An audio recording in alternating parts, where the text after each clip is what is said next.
কাদেরকে দিয়ে হত্যা করিয়েছেন এটা আমরা জানি, এটা বলে দিলে বাংলাদেশের পরিস্থিতি উত্তপ্ত হতে পারে। এটা দিয়ে একটা বোঝা যায়, আমরা একটা আন্দাজ করতে পারি যে এই হত্যার সাথে তো জিজ্ঞাসাবাদে নিশ্চিতভাবেই কিছু নাম এসছে এবং সেখান থেকেই তিনি হয়তো বুঝতে পেরেছেন যে কাদেরকে দিয়ে হত্যা করা হয়েছে। তাকে ওসমান হাদির হত্যাকারীদের বাংলাদেশে আনতে না পারা বা এখন পর্যন্ত বাংলাদেশে তাদেরকে হ্যান্ডওভার বাংলাদেশের কাছে না করার পেছনে এই বক্তব্যের পর আমি আরো সন্দিহান যে তাকে হ্যান্ডওভার আসলেই করা হবে কি হবে না, এটা একটা গভীর শঙ্কার দিকে চলে গেছে। পশ্চিমবঙ্গের তৃণমূল কংগ্রেসের নেত্রী মমতা বন্দ্যোপাধ্যায়ের একটা বক্তব্য শুনলাম।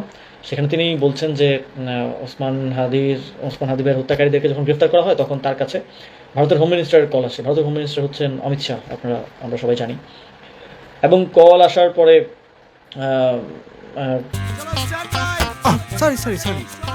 লাইফে কখন কি হয় গ্যারান্টি আছে? তাই ইন্স্যুরেন্স করুন সিটি ব্যাংকে, কারণ ইন্স্যুরেন্স করলে সিটিতে সুরক্ষা পাবেন নিশ্চিন্তে। কল আসে এবং এই বিষয়টা নিয়ে তাদের মধ্যে আলোচনা হয়। তো মমতা বন্দ্যোপাধ্যায় এটা বলছিলেন যে তাকে কাদেরকে দিয়ে হত্যা করিয়েছেন এটা আমরা জানি, এটা বলে দিলে বাংলাদেশের পরিস্থিতি উত্তপ্ত হতে পারে। তো এটা দিয়ে একটা বোঝা যায়, আমরা একটা আন্দাজ করতে পারি যে এই হত্যার সাথে যেহেতু সেখানে আসামিদেরকে গ্রেপ্তার করার পরে নিশ্চয়ই প্রাথমিক জিজ্ঞাসাবাদ তদন্ত হয়েছে, জিজ্ঞাসাবাদ করা হয়েছে তাদেরকে এবং জিজ্ঞাসাবাদের মাধ্যমেই নিশ্চিতভাবেই মমতা বন্দ্যোপাধ্যায় জানতে পেরেছেন, এছাড়া তো আর জানার উপায় নাই।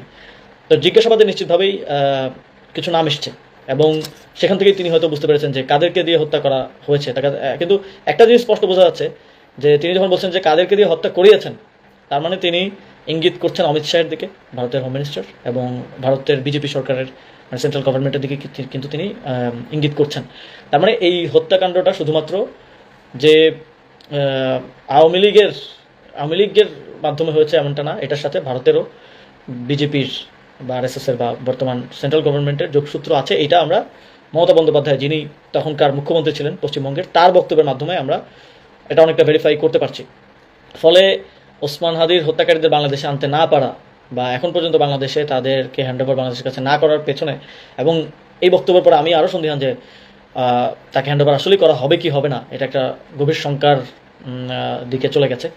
তবে আমাদের দাবি থাকবে যে সরকার, আমাদের দেশের নাগরিকদের এটা জানার অধিকার আছে এবং অবশ্যই এই হত্যাকাণ্ডের বিচার নিশ্চিত হওয়াটা অত্যন্ত গুরুত্বপূর্ণ আমাদের জন্য, এবং আমাদের এটা জানাও প্রয়োজন যে কারা এই হত্যাকাণ্ড ঘটিয়েছে। এর সাথে আওয়ামী লীগ সহ ভারত সরকার জড়িত, এটা আমরা বুঝতে পারলাম, এবং স্পেসিফিকলি কারা জড়িত এবং দেশের অভ্যন্তরে এখন যারা রাজনীতি করছে বা বিভিন্ন জায়গায় আছে তাদের মধ্যেও কেউ জড়িত কিনা এটা জানা স্বচ্ছতা প্রয়োজন। সেজন্য জাতীয় নাগরিক পার্টির পক্ষ থেকে এবং বাংলাদেশের নাগরিকদের পক্ষ থেকে আমরা দাবি করছি যে দ্রুত সময়ের মধ্যে তাকে, তার হত্যাকারীদের, ওসমান হাদি ভাইয়ের হত্যাকারীদের যারা ভারতে গ্রেপ্তার অবস্থায় আছেন তাদেরকে দেশে ফিরিয়ে এনে অধিকতর তদন্তের মাধ্যমে এই বিষয়ের স্বচ্ছতা এটা জনগণের কাছে স্পষ্ট করা প্রয়োজন যে কারা এই হত্যাকাণ্ডের সাথে জড়িত।